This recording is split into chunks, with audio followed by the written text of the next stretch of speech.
is up, YouTube? This is your host, Ranee B, here to spill that homicidal tea. And today's case, it has a blend of unexpected bitterness in the middle of a complete and utter innocence and goodness. And as always, I thank you guys for staying with me as I really try to get this whole thing back to a schedule and whatnot. I mean, this whole working thing as an adult sucks. I mean, but you gotta work, right? So hopefully I can get more consistent. Lies. Oh, lies!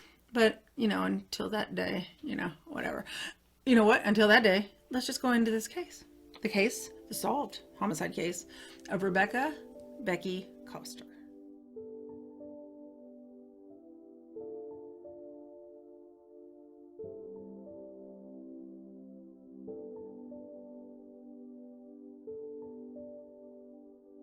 Rebecca Becky Koster was born on June 12th, 1985, Gemini, holla.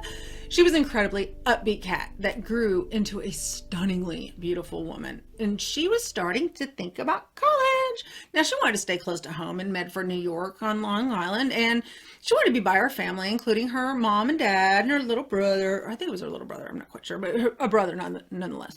Rebecca, it was all systems go, focused on following her in her mother's footsteps to become a nurse. But that's why she chose to test out the climate of healthcare by being a home care assistant, which, by the way, kiddos, when you those out there in college age watching this, dude, that is so smart.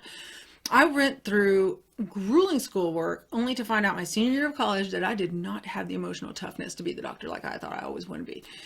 Yeah, when it came to academics, I had no problem with that, but the emotional aspects, like the end of life care and stuff like that, oh my God, no, I don't know if it's the gift, like Bob and I call it, or whatnot, but like, I don't, it's kind of like, you know, being able to intuitively feel like things from the other side, believe it or not, I don't care. Or if it's just being a highly insensitive empath person or whatever. I'm just a clump of warmed up caramel when it comes to dealing with families of those who have passed. I mean, it's just the raw, uncomfortable emotions that go along with it. It's way too much. Can't do it. Should have chosen a different career path. And, I should have switched that a long time ago, but you know what? I mean, you live and you learn, right? Whatever. But you know what?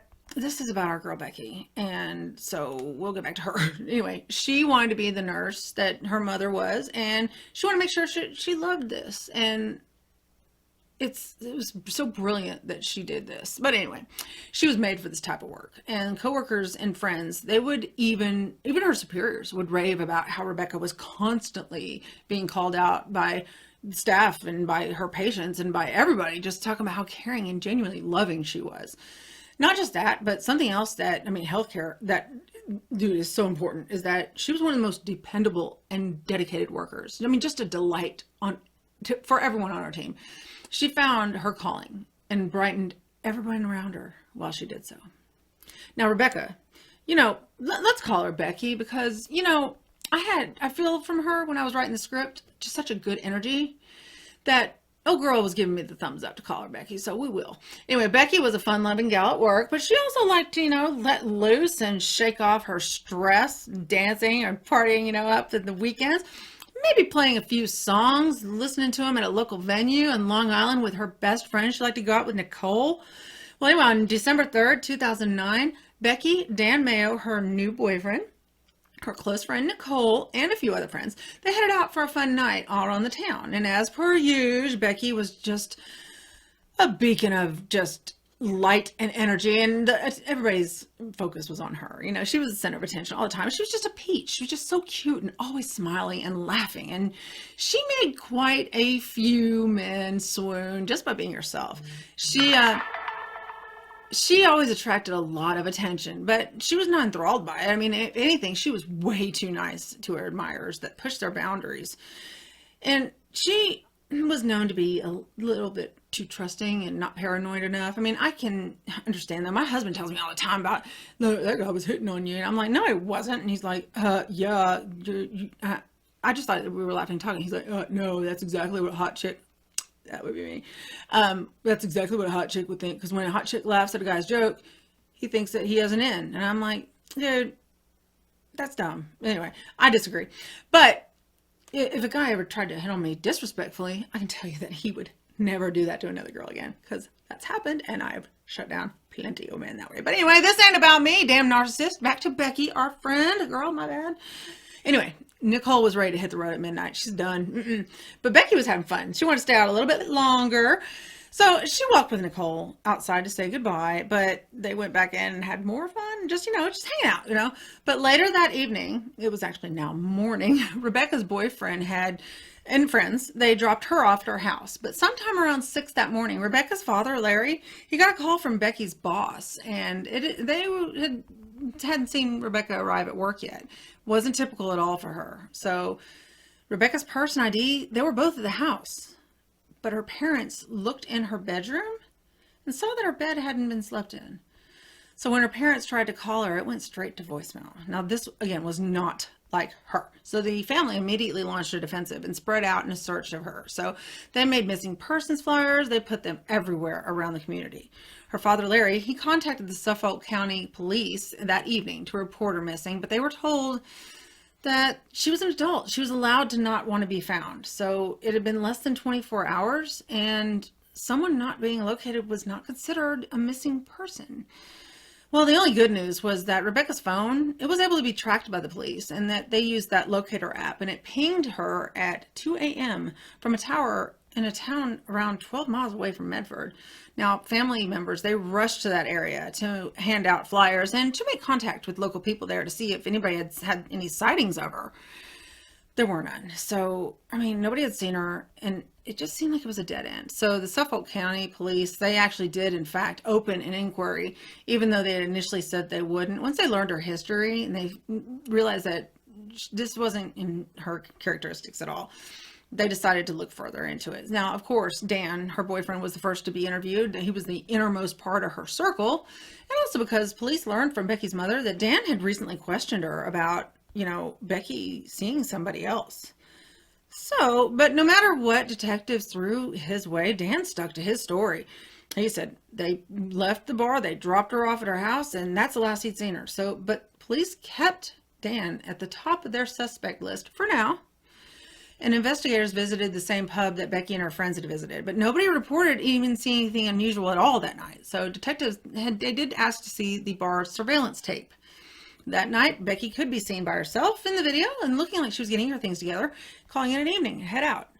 Detectives noticed several men that had been approaching her, and one man even had seemed to take her phone out of her hand and put his number in it, and then called it.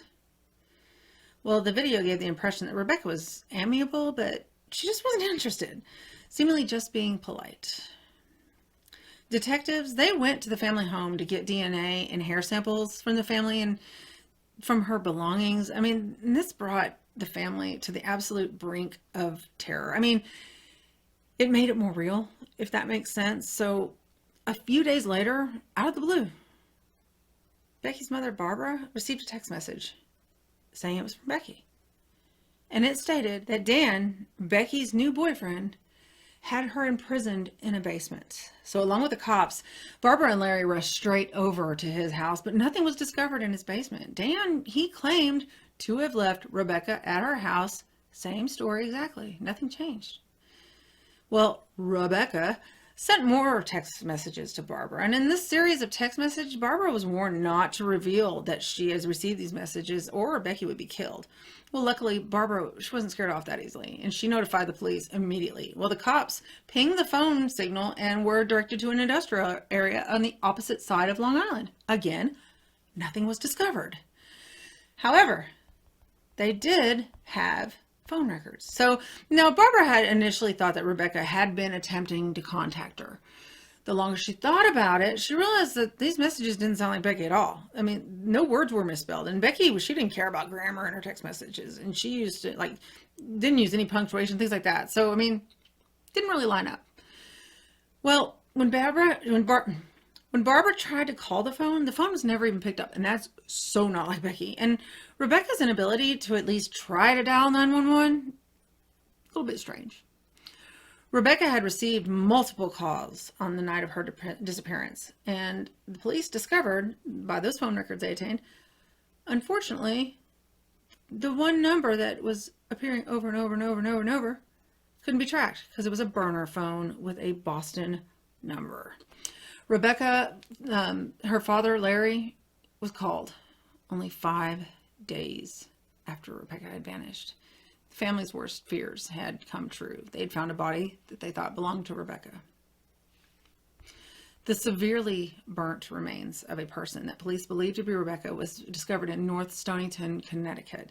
A passerby had spotted a brush fire on December 4th, and when firemen went out to extinguish it, the firemen discovered that there were human remains, and these remains were sealed with duct tape and wrapped in plastic blankets and paper.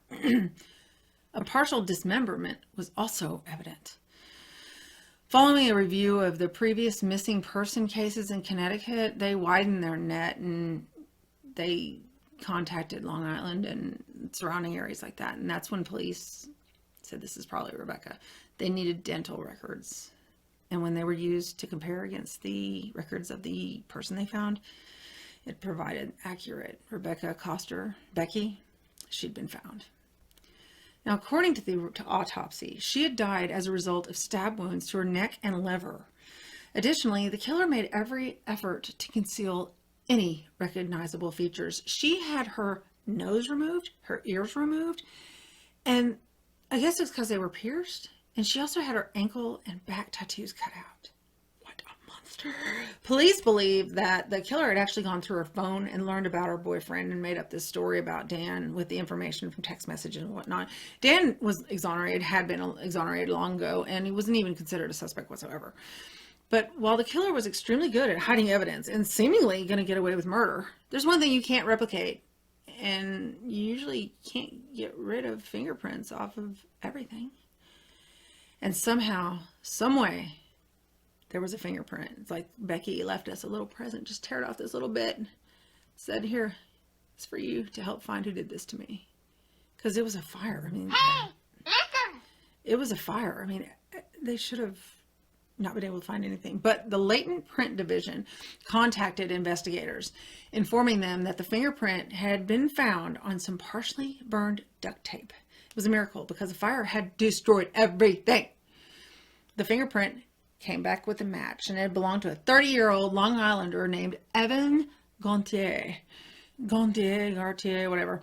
And guess who that turned out to be? He was identified as the man from the bar who had entered his phone number into Rebecca's phone. On February 8, 2010, Gautier was taken into custody, fully acknowledging that he had spent that night with Rebecca. But I did not kill her. Oh my God, whatever. When he would later tell that, well, actually, no, he made that story up. So many lies, Kyle, you can't even keep them straight. And he would later tell policemen all sorts of other stories. I mean, nothing ever made sense and added up. So, like, one of the stories he told, then he said, oh, no, I totally made up that whole thing. Well, his newest, latest, greatest story that he told was he asserted that, yes, he had picked up Rebecca and that she had entered his car after he called her. He claimed that Rebecca started coughing and frothing at the lips while they were in the car. And he brought her to his house. Instead of a hospital, he brought her to his house. Anyway, while they were walking into his garage, this ever-growing ridiculousness of a story, he said that she had tripped on a dumbbell in his garage and hit her head, and that's what killed her. What the fuck are you talking about? That was totally not the case. Because remember, the autopsy showed that she had no blunt force trauma whatsoever to her head. The cause of death was neck injuries and liver injuries. So I don't know where the hell he came up with this shit, but whatever. Police were like, let's go with it. Let's make our case even stronger by allowing you to continue to talk. Well, I mean, that was it. I mean, they clearly had enough for an arrest warrant. So using all this information they had so far, they went ahead and booked him on murder. And the trial, it was your typical one. It was just horrific, unfortunate revisitation of all the worst things that a family needed to hear. And that makes you worry because, like, juries can be surprising sometimes, but this jury came through, and after deliberating only for a few hours, they came back with a guilty verdict, and they handed down 25 to life. Thank you very much. much. Unfortunately, they didn't give him the death penalty because we all know how much I love that. But anyway, like I said, I'm not advocating it, but you know, I mean, I don't know if they watch YouTube in jail, but go get him. His last name's Gontier or Gartier or whatever. Get him. I don't care. Just get him. Anyway, just kidding. I wouldn't advocate that at all. Anyway, well, that is it for this case. And, you know, it's another shorter one. It just, you know, I'm trying to get back on a schedule. That way I can do the short ones that don't require so much editing.